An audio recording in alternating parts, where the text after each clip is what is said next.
So hello guys, कैसे हैं आप सभी। आई होप आप सब ठीक हैं। एक और नई वीडियो के साथ आपका स्वागत है हमारे चैनल पे फिर से।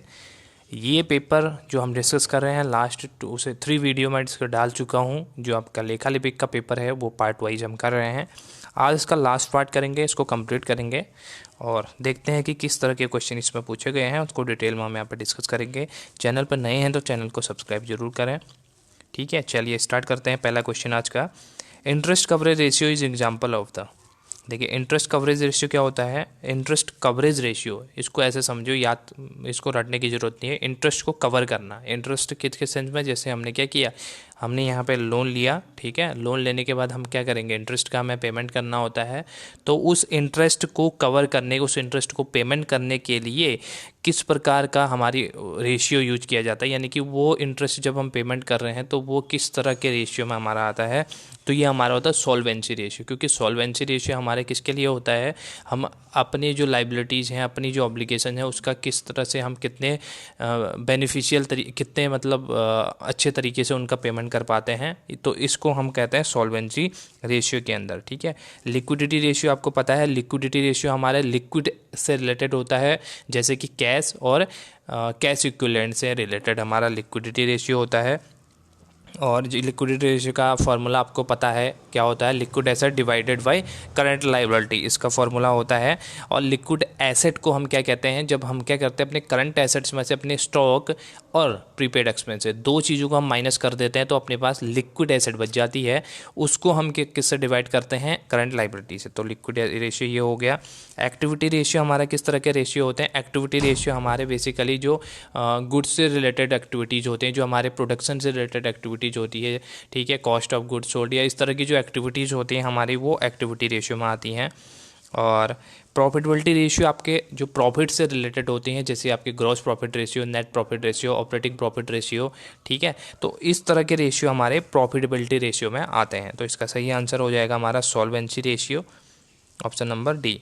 नेक्स्ट क्वेश्चन है, the statement which shows inflow and outflow of the cash and cash equivalent from various activities of a company during a specific period is called. देखिए यहाँ पे बोला गया है कि एक स्पेसिफिक टाइम पीरियड में कैश का और कैश इक्विवेलेंट मतलब हो गया जैसे कि आपका वेरी शॉर्ट पीरियड में, जिसको हम कैश में कन्वर्ट कर सकते हैं। ठीक है, तो उसको कैश इक्विवेलेंट बोल देंगे। और इसमें क्या बोला है कि एक फिक्स टाइम पीरियड के लिए कैश और कैश इक्विवेलेंट के इनफ्लो और आउटफ्लो, इन दोनों की स्टडी को हम किस में पढ़ते हैं, इन दोनों एक्टिविटी की स्टडी को बैलेंस शीट में पढ़ते हैं, या ट्रायल बैलेंस में, प्रॉफिट एंड लॉस अकाउंट में, या कैश फ्लो में। तो सीधा से इसका आंसर कैश फ्लो हो जाता है। ये तो बेसिक सा क्वेश्चन है, क्योंकि बैलेंस शीट तो हमारी एसेट एंड लायबिलिटी को डिनोट करती है। ट्रायल बैलेंस अपना क्या करता है, जो बैलेंस से डिफरेंट टाइप के अकाउंट्स हैं उनकी एक समरी हमारे पास ट्रायल बैलेंस की होती है। प्रॉफिट एंड लॉस अकाउंट अपना क्या करता है, profit and loss account net profit को कैलकुलेट करने के लिए हम यूज़ करते हैं। तो कैश फ्लो स्टेटमेंट में सिर्फ कैश एंड कैश इक्विवेलेंट की इनफ्लो और आउटफ्लो दो एक्टिविटीज़ को यहाँ पे इंक्लूड करते हैं। तो ये राइट आंसर अपना है। Question number 3, as per companies act 2013 the balance sheet of a company is required to be presented in. देखिए यहाँ पे बोला है कंपनीज एक्ट 2013 के अनुसार हमारी जो बैलेंस शीट है वो किस फॉर्मेट में होनी चाहिए। जो हमारा ट्रेडिशनल फॉर्मेट है वो टी शेप का फॉर्मेट होता है। इस साइड में लाइबिलिटी होती है और इस साइड में हमारी एसेट होती थी। ठीक है, लेकिन कंपनीज एक्ट 2013 के अनुसार कहा गया है कि हमारी जो बैलेंस शीट बनेगी वो वर्टिकल फॉर्म में बनेगी। वर्टिकल मतलब यहाँ ऐसे करके। ठीक है, यहाँ पे आप क्या दिखाएंगे अपनी, यहाँ पे आप पहले अपनी एसेट्स को दिखाएंगे। ठीक है, इसका यहाँ पे अमाउंट आ जाएगा और यहाँ नीचे आपकी जो जिस तरह से लाइबिलिटी आ जाएगी, ठीक, और ये आपका आ जाएगा। तो इस फॉर्म में ये बन जाएगी। यहाँ पे आपका अमाउंट आ जाएगा, इस साइड में आपके पर्टिकुलर आ जाएंगे और पर्टिकुलर में आपके एसेट पहले आ जाएगी, फिर आपके नीचे से लाइबिलिटीज आ जाएंगी। उसमें सारी चीज़ें इंक्लूड रहेंगी।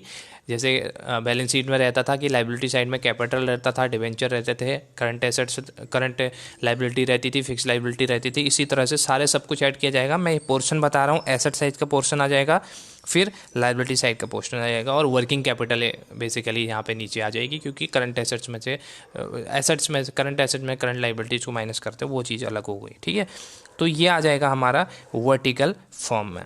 ठीक है, बाकी के ऑप्शन आपके गलत हैं। ओके, नेक्स्ट क्वेश्चन है विच ratio is not a part of the solvency ratio, यानी कि सॉल्वेंसी रेशियो का कौन सा पार्ट नहीं है। सॉल्वेंसी रेशियो मैंने क्या कहा था कि ऐसा हमारा रेशियो जिसको अपने जो हमारे डेट हैं उनका हम किस तरह से अपने कितना प्रोफिशिएंसी हम दिखाते हैं अपने डेट का पेमेंट करने में, तो हमारा सॉल्वेंसी रेशियो होता है। देखिए, प्रोप्राइटरी रेशियो ये हमारा सॉल्वेंसी रेशियो होता है। Debt equity ratio, debt upon debt divided by equity into 100, ये हमारा क्या रहता है, डेट का पेमेंट करने के लिए हमारा कितने इक्विटी है, इस तरह से आपका रेशियो होता है। तो ये हमारा one of the solvency ratio है।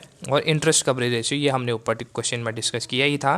तो ऑपरेटिंग रेशियो हमारा किस तरह का रेशियो है, हमारा एक्टिविटी रेशियो है। ठीक है, बिजनेस को ऑपरेट करने के लिए जो चीज़ें की जाती हैं वो हमारे एक्टिविटी रेशियो में आती हैं। और ऑपरेटिंग प्रॉफिट रेशियो आता तो ये हमारा प्रॉफिटेबिलिटी रेशियो में इंक्लूड हो जाता। राइट, आई होप ये क्लियर है। नेक्स्ट क्वेश्चन की तरफ बढ़ते हैं। Current ratio is example of the, current ratio क्या होता है हमारा, current ratio equal to current assets divided by current liability, ये इसका फॉर्मूला होता है। और ये लिक्विडिटी रेशियो का पार्ट रहता है, मैंने पहले ही आपको डिस्कस किया है। क्योंकि लिक्विडिटी का पार्ट इसलिए रहता है क्योंकि हम करंट एसेट्स को विद इन 1 ईयर हम क्या कर सकते हैं, अपनी कैश में कन्वर्ट करा सकते हैं, इसलिए इसको करंट एसेट्स बोला जाता है। ठीक है, करंट मतलब कैश में, जिसको हम जितनी जल्दी हम कैश में कन्वर्ट करवाएंगे उतना वो लिक्विड होता है। ठीक है ना, प्रॉफिटेबिलिटी हो नहीं सकता। सॉल्वेंसी डिस्कस कर लिया, एक्टिविटी भी डिस्कस कर लिया, तो बचा क्या, liquid ratio. Next question, what will be the effect of the issue of the bonus share on the cash flow statement. देखिए, पहले समझते हैं बोनस शेयर होता क्या है। देखो, होता क्या है, कंपनी बेसिकली क्या करती है, अपनी जो प्रॉफिट अर्न करती है उस प्रॉफिट के वो क्या करेगी, यहाँ पे 2 पार्ट करती है। ये आपने क्या किया, ये आपके पास ईबीटी आ गया, ठीक है, अर्निंग बिफोर टैक्स आ गया, या आप कह सकते हैं कि ईएटी। ठीक है, इसको हम ईएटी मान लेते हैं क्योंकि टैक्स देने के बाद ही होता है। तो ईएटी हमारा आ गया, अर्निंग आफ्टर टैक्स आ गया।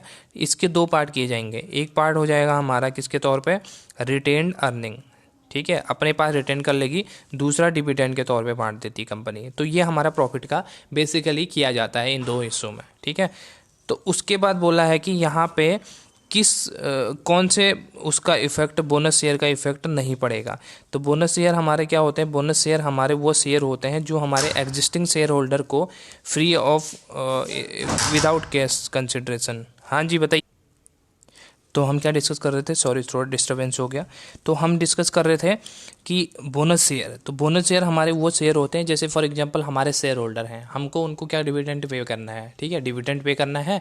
अब हमारे पास डिविडेंड इन कैश देने के लिए हमारे पास इतना लिक्विडिटी नहीं है अपने पास बिजनेस में।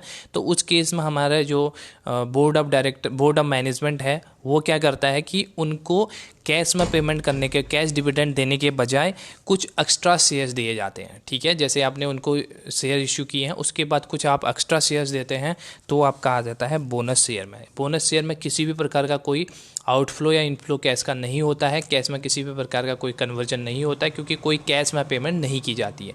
ठीक है, तो इसके लिए कहा गया है कि यहाँ पे कैश फ्लो में क्या इफेक्ट पड़ेगा, कोई भी इफेक्ट नहीं पड़ेगा, क्योंकि इसमें हम किसी प्रकार की कोई पेमेंट नहीं कर रहे हैं। डिविडेंड में हम कैश का पेमेंट करते हैं, लेकिन यहाँ पे कोई पेमेंट हम कैश में नहीं करते हैं।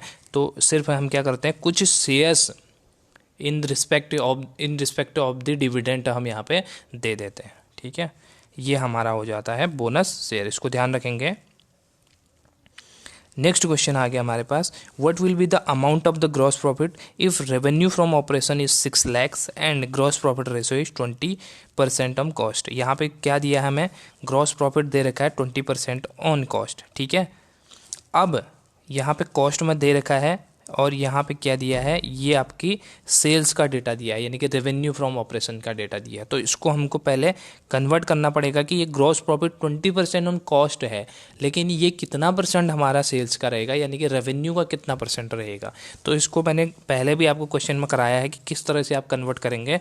तो जिस पर दिया गया है, किस पर दिया गया है, 20% ऑन कॉस्ट, तो कॉस्ट को हम कितना मान लेते हैं, 100 मान लेते हैं। ठीक है, 100, और इसमें हम प्रॉफिट भी ऐड कर दें, ग्रॉस प्रॉफिट, तो टोटल डेटा किसका बन जाता है, सेल्स का डेटा बन जाता है। तो सेल्स, ठीक है, सेल्स कितनी हो गई, 120 हो गया। ठीक, 120 हो गए हमारे सेल्स, और ये हमारा क्या हो गया, 100 हमारे क्या हो गया, हमने मान ली कॉस्ट, और ये 20 आपका प्रॉफिट हो गया। अब हमें निकालना क्या है, सेल्स पे निकालना है। तो हम क्या करेंगे, gross profit divided by sale कर देंगे। ठीक है, तो हमारा कितना हो जाएगा, हम क्या करेंगे 20 डिवाइडेड बाई 120 इंटू 100, ये आपका आ जाएगा। तो अब क्या करेंगे, इससे 2 से 2 6 जा 12 हो गया, ठीक है। और इसको करेंगे 6 1 जा 6, और ये निकल के आएगा आपके पास। तो इस तरह से आपको कितना आ गया, इस पे निकल जाएगा आपका ग्रॉस प्रॉफिट रेशियो। आपका किस पे निकालना है, 20% ऑन कॉस्ट दिया गया है, तो हम किस पे निकालेंगे, रेवेन्यू पे निकालेंगे। तो हमारा 16.66 या 67 इसको मान सकते हैं, 16.67% हमारा किस पे निकल दिया, हमारे रेवेन्यू पे निकाल दिया हमने, ठीक है। तो अब हमारा ग्रॉस प्रॉफिट का फॉर्मूला होता है, ग्रॉस प्रॉफिट इक्वल टू होता है gross profit ratio, gross profit ratio equal to होता है gross profit into 100 upon sales, ठीक है। ये हमारा होता है, इसमें आप ग्रॉस प्रॉफिट रेशियो दिया गया है, सेल्स आपको दी गई है, और ये ग्रॉस प्रॉफिट आपको कैलकुलेट करना है। तो हम पक्षांतर कर देंगे इसका, तो हमारे पास क्या आ जाएगा, हम एक बार फॉर्मूला लिख देता हूँ, gross profit ratio equal to gross profit into 100 upon से, हाँ, gross profit into sales upon gross profit into 100 upon sales, ये अपने पास आ जाता है। तो हम क्या करेंगे, ये सेल को हम, क्योंकि हमें ये कैलकुलेट करना है ग्रॉस प्रॉफिट, तो हम सेल को इसके साथ ग्रॉस प्रॉफिट के हम मल्टीप्लाई कर देंगे। तो ग्रॉस प्रॉफिट रेशियो अपना कितना आया था, 16.67 या 16.7 बोल देंगे इसको हम, 16.7 इंटू सेल कितनी दी गई है, 6 लाख की सेल दी गई है, और उसके बाद हम डिवाइड कर देंगे। ये 100 यहाँ पे मल्टीप्लाई में है, तो यहाँ आके आपका डिवाइड हो जाएगा, इसको आप डिवाइड कर देंगे। तो आप इसको अब कट करते हैं, इसको सॉल्व करेंगे, आपके पास कितना आंसर आ जाएगा, 1 लाख रुपीज़ आ जाएगा। इसको आप सॉल्व कर सकते हैं। बस क्रक्स इसका ये है कि आपको यहाँ पे ये 20 ऑन कॉस्ट दिया गया है, इसको आपको चेंज करना पड़ेगा ऑन रेवेन्यू, ठीक है। क्वेश्चन में ये पूछा गया कैसे चेंज करते हैं, मैंने आपको बता दिया, आप इसको सॉल्व कर सकते हैं, ठीक है। नेक्स्ट क्वेश्चन देख लेते हैं, in debt equity ratio debt refer to. Debt equity ratio हमारा क्या होता है फॉर्मूला, डेट इक्विटी रेशियो का फॉर्मूला ऊपर भी हमने अभी डिस्कस किया हुआ था, उसका फॉर्मूला होता है date divided by equity into 100। और बेसिकली डेट को हम क्या लेते हैं, लॉन्ग टर्म डेट यहाँ पे बोलते हैं। तो इसके लिए यहाँ पे क्या आंसर हो जाता है, लॉन्ग टर्म डेट को ही हम इसमें लेते हैं, शॉर्ट टर्म डेट को हम इसमें इंक्लूड नहीं करते हैं, ठीक है। शॉर्ट टर्म डेट तो हो नहीं सकता, टोटल डेट भी नहीं हो सकता, क्योंकि टोटल डेट तो हमारा short term plus long term दोनों बन गया, और ये भी नहीं है हमारा। तो इस तरह से आपका आंसर क्या हो जाएगा, option number A is right option. Which of the following is not an object of the financial analysis, यानी कि फाइनेंशियल एनालिसिस का कौन सा ऑब्जेक्ट नहीं है, ठीक है, ये पूछा गया आपसे। तो इसमें देखिए, to identify the reason for the change in the financial position of the business, सही है। और क्या इसका होता है, सेकंड वाला देखिए, to misappropriate the assets of the company, ये तो आपका अगर आपने पढ़ा नहीं भी है तब भी आप बता सकते हैं कि किसी कंपनी के, हिंदी में भी देख सकते हैं, कंपनी की संपत्ति का गलत उपयोग आप कौन सा फाइनेंशियल स्टेटमेंट बताता है, ठीक है। तो इसके लिए ये आपका ऑप्शन सही हो जाएगा, बाकी के ऑप्शन राइट हैं। देखिए, टू जज the financial health of the firm, बिल्कुल ये होता है। To assess the liquidity position, ये भी हमारे फाइनेंशियल एसेट्स का, फाइनेंशियल जो स्टेटमेंट है उसका होता है, क्योंकि लिक्विडिटी हम चेक करते हैं हमारे बैलेंस शीट से, ठीक है, और फाइनेंशियल हेल्थ भी हमारे पता चल जाती है। तो इसका right answer option number B. 10th question देख लेते हैं, dividend paid by the financial company is treated. देखिए यहाँ पे बात करिए फाइनेंशियल कंपनी की, तो यहाँ पे डिविडेंड का जब पेमेंट किया जाता है तो फाइनेंसिंग एक्टिविटी होती है, चाहे फाइनेंशियल कंपनी करे या नॉन फाइनेंशियल कंपनी करे, जब भी आप डिविडेंड का पेमेंट करते हैं वो आपके फाइनेंसिंग एक्टिविटी के अंदर ही आएगा। लेकिन इसके अदर अगर आप फाइनेंशियल कंपनी हैं और आपको इंटरेस्ट ऑन डिविडेंड रिसीव हो रहा है, तो नॉन फाइनेंशियल कंपनी के केस में हमारे होता है इन्वेस्टिंग का पार्ट, ठीक है, क्योंकि हमने कुछ अमाउंट अपना इन्वेस्ट किया रहता है, तो उसी पे हमें डिविडेंड और इंटरेस्ट मिलता है, ये हम मान के चलते हैं। लेकिन यही चीज़ हमारे जो फाइनेंशियल कंपनी है उसके केस में ऑपरेटिंग एक्टिविटी के अंदर हम इसको इंक्लूड करते हैं, इस चीज़ को ध्यान रखेंगे, ठीक है। नेक्स्ट पार्ट की तरफ बनते हैं, नेक्स्ट क्वेश्चन को। Inventory turnover ratio is an example of the, inventory turnover ratio हमारा किस तरह का है, तो हमने ऊपर भी डिस्कस किया हुआ था, ये हमारा एक्टिविटी रेशियो का पार्ट होता है, इन्वेंट्री टर्नओवर रेशियो, जिसको हम स्टॉक टर्नओवर रेशियो भी बोलते हैं। इन्वेंट्री और स्टॉक में यहाँ पे माइनस और डिफरेंस भी रहता है। तो बेसिकली ये वही है। और इसका फॉर्मूला आपको पता है, inventory turnover ratio, stock turnover ratio का क्या होता है हमारा, cost of goods sold divided by average stock. ये आपका क्या रहता है, इन्वेंट्री टर्नओवर रेशियो का आपका फॉर्मूला रहता है। ठीक है, तो फॉर्मूला भी पूछा जा सकता है, इसको आप याद रखेंगे। इसमें कॉस्ट ऑफ गुड्स सोल्ड कैसे निकलता है वो भी ध्यान देंगे, opening stock plus purchase plus direct expenses minus closing stock. ठीक है, ये आपका क्या निकलता है, COGS निकलता है। और एवरेज स्टॉक कैसे निकालते हैं, एवरेज स्टॉक निकालते हैं opening stock plus closing stock divided by 2। ये आपका आ गया एवरेज स्टॉक। इस तरह से आपका क्या आ जाएगा, इन्वेंट्री टर्नओवर रेशियो आपका निकल जाएगा। और ये एक्टिविटी रेशियो में आता है। लिक्विडिटी में कौन से आते हैं, करंट रेशियो और लिक्विड रेशियो, ये बेसिकली आता है। प्रॉफिटेबिलिटी में सारे प्रॉफिट के ratio, cross profit, net profit, operating profit, ये सारे आते हैं। सॉल्वेंसी में आपने जो ऊपर पढ़ा था, proprietary ratio, debt to equity ratio, interest coverage ratio, ये सब आपका किस में आता है, सॉल्वेंसी रेशियो का पार्ट है। ठीक है, तो ये आपका कंप्लीट होता है फाइनेंशियल स्टेटमेंट पार्ट 2। अब स्टार्ट हो रहा है यहाँ पे अकाउंटिंग, कंप्यूटराइज्ड अकाउंटिंग का पार्ट। इसको आपको बेसिकली क्रैम ही करना पड़ेगा, या आपको अगर आप इस पर प्रैक्टिकली वर्क करते हैं तो आप इस चीज़ को समझ सकते हैं, वरना इस पर कुछ लॉजिकल ऐसा कुछ है नहीं समझाने वाला। फिर भी मैं आपको क्वेश्चन बता देता हूँ। The structure of the different parts of the overall database. Overall database हमारा होता है, डेटाबेस डिजाइन होता है। ठीक है, और by default how many worksheet are there in the worksheet, यहाँ पे 3 वर्कशीट होती हैं बाय डिफ़ॉल्ट, जो हमारे वर्क बुक होती है काम उसमें। A tool which guides a design through a series of the dialog boxes to create a more suitable report is called report. यहाँ पे विजार्ट, ये आपका विजार्ट सही ऑप्शन है। ठीक है, dash provide the real power to database in terms of its capability to answer more complex request. More complex request में यहाँ पे आपका जो क्वेरीज है वो आपका राइट आंसर हो जाता है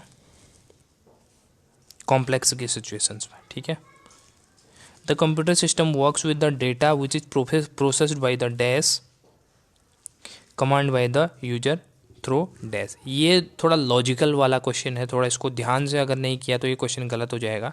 ठीक है, जिसने अटेम्प्ट किया उसने भी ये क्वेश्चन को गलत किया हुआ है। देखिए यहाँ पे बोला क्या है, इसको ध्यान से देखते हैं। The computer system works with the data which is processed by the command. तो हम कमांड किससे देते हैं, कमांड हम देते हैं हार्डवेयर से। हार्डवेयर इन द सेंस हम कमांड देते हैं, जैसे हम किससे देते हैं, अपने जो कीबोर्ड है या हम माउस जो हमारे पास है उससे हम कमांड देंगे तो हमारा क्या हो गया, हार्डवेयर में हो गया। और बाय द यूजर थ्रू, किसके थ्रू देंगे, यूजर वो देगा सॉफ्टवेयर के थ्रू। जैसे कि जो भी एप्लीकेशन, वो फॉर एग्जांपल मैंने MS वर्ड खोला, MS वर्ड में मुझे कमांड देनी है, तो मैं क्या करूँगा, सबसे पहले अपने जो हार्डवेयर है अपने पास, जो मेरे पास कीबोर्ड पड़ा है या सब कुछ है, उससे मैं क्या करूँगा, कमांड दूंगा। और उसके बाद वो प्रोसेस किसके थ्रू करेगा, वो सॉफ्टवेयर के थ्रू यहाँ पर प्रोसेसिंग करेगा। ठीक है, तो right answer option number B. Which function rounds number specific number of the digit. इसको राउंड ही बोला जाता है, राउंड इसने बता ही दिया पहले ही। The process of the matching rows in two tables based on their primary and foreign key is called. तो ये आपका है ज्वाइन, इसका राइट आंसर है। The grouping of the accounts means the classification of data in terms of the. यहाँ पे बोला है कि आप ग्रुपिंग करेंगे अकाउंट्स को, ग्रुपिंग ऑफ अकाउंट्स बोला है, क्लासिफिकेशन ऑफ डेटा यानी कि आप डेटा का क्लासिफिकेशन किस में करेंगे, अलग अलग ग्रुपिंग करेंगे, अलग अलग ग्रुप ऑफ अकाउंट्स में करेंगे, तो उसको क्या बोला जाता है। ठीक है, उसको assets, capital, liability, revenue, expenses. ठीक है, ये आपकी ग्रुपिंग हो जाती है इसमें। और यहाँ पे एसेट्स, लायबिलिटी, कैपिटल है तो ये इनकम्प्लीट है। एसेट्स, ऑनर, इक्विटी, एक्सपेंसेज है, ये भी अपना इनकम्प्लीट है। तो यहाँ पे सब कुछ इंक्लूड किया जाएगा जो हमारे जो फाइनेंशियल स्टेटमेंट रहता है। एसेट्स हमारी, कैपिटल हमारी होती है, लायबिलिटी होती है, रेवेन्यू एंड एक्सपेंसेज। यानी कि रेवेन्यू जो फाइनेंशियल स्टेटमेंट 1 साल के अंदर बनती है, तो 1 साल के अंदर जिस प्रकार के गेन होते हैं उनको रेवेन्यू गेन बोलते हैं, और जो हमारे खर्चे होते हैं उनको रेवेन्यू एक्सपेंसेज बोल देते हैं।